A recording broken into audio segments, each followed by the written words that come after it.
Subscribe करें SNS TV channel को और देखें रोजाना देश विदेश की बड़ी खबरें। नाबालिग के साथ दुष्कर्म के बाद हत्या के मामले में आरोपी को न्यायालय ने सुनाई मौत की सजा। माननीय न्यायालय एडीजे पास्को एक्ट विशेष कोर्ट ने नाबालिग के साथ दुष्कर्म व हत्या करने के आरोपी को मौत की सजा सुनाई है। 40 दिन की विवेचना और कोर्ट की सुनवाई के बाद आरोपी को मौत की सजा सुनाई गई। स्थानीय पुलिस ने प्रकरण में फोर्स साथियों का संकलन कर विवेचना को बनाया प्रभावशाली। नाबालिग बच्ची के साथ उसी के चचेरे दादा ने दुष्कर्म किया, उसके बाद निर्मम हत्या कर दी थी। मामले की विवेचना करने के बाद से ही पुलिस के द्वारा लगातार आरोपी को कड़ी से कड़ी सजा दिलाए जाने की मांग की जा रही थी। 18 अप्रैल 2021 को जनपद के मरका थाना क्षेत्र अंतर्गत समगरा गांव में हुई थी यह दर्दनाक घटना।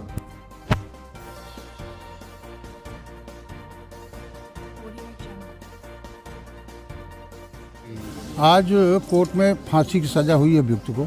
ये मामला 18 अप्रैल 2021 का था। तो एक मरका गांव के अंतर्गत एक गांव के 5 साल की पीड़िता थी।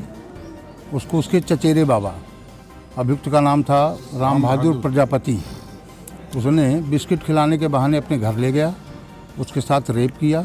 रेप के बाद उसको पंछे से गला घोट करके हत्या की और उसको लाश को छिपा दिया। जब उनके सगे बाबा विजयपाल हार से आए तो उनको ढूंढवाया, पता चला कि ये बच्ची तो वहाँ गई थी। तो जब खोजा गया तो बच्ची वहाँ घर पे मिल गई। इसके बाद उन्होंने इस घटना की रिपोर्ट लिखाई और उसमें ट्रायल चला।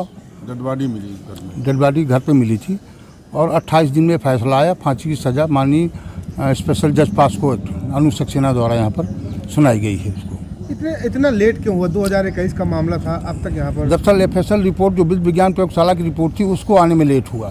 जब तक कम से कम जब जिसको इतनी बड़ी सज़ा हो तो ये तो देखना चाहिए ना हमको कि इस सज़ा वो मिल रही। अब उसमें सारी चीज़ें मिल गई, सारे जो एलिमेंट थे, जो उनके स्पॉट थे वो मिले।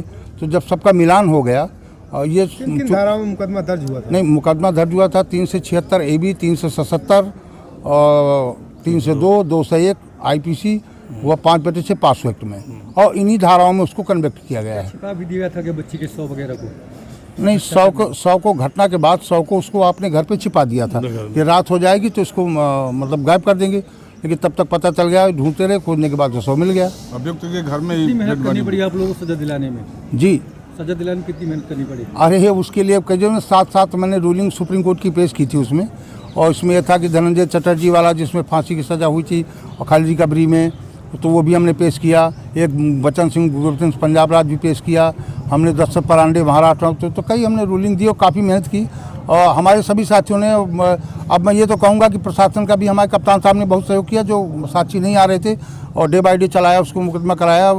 रामसुल बाबू जी थे, इन्होंने काफ़ी ताक करके ऐसे इसको कि कम से कम इस मुकदमे को, क्योंकि कोर्ट खाली कराना था, ये ना हो, पूरा कंप्लाइंस होना था, तो कंप्लाइंस करके काफ़ी ठीक है और खुश हैं कि अंजाम तक ऐसे आरोपियों के लिए नहीं, ऐसे दुर्दांत अपराधी को इससे कम सजा देना नहीं मिलना चाहिए। इससे कम सजा की उम्मीद नहीं की जा सकती। ऐसा दुर्दांत अपराधी और बड़ा कोल्ड माइंड, चूंकि कोल्ड ब्लडेड मैटर था और इससे कम सजा नहीं दी चाहिए थी। 5 साल की लड़की थी, 5 साल की बच्ची है और ऐसे जो है अभियुक्त के घर में ही डेड बॉडी बरामद। कब तक इसको फांसी मतलब सजा दे दी गई? कब तक कुछ डेट वगैरह भी निर्धारित की गई क्या? नहीं, डेट नहीं। अब ये कंफर्मेशन के लिए जाता है, हाई कोर्ट में जाता है। आज यहाँ से कंफर्म हो गया फांसी, अब जाके कंफर्म लेटर हाई कोर्ट जाएगा।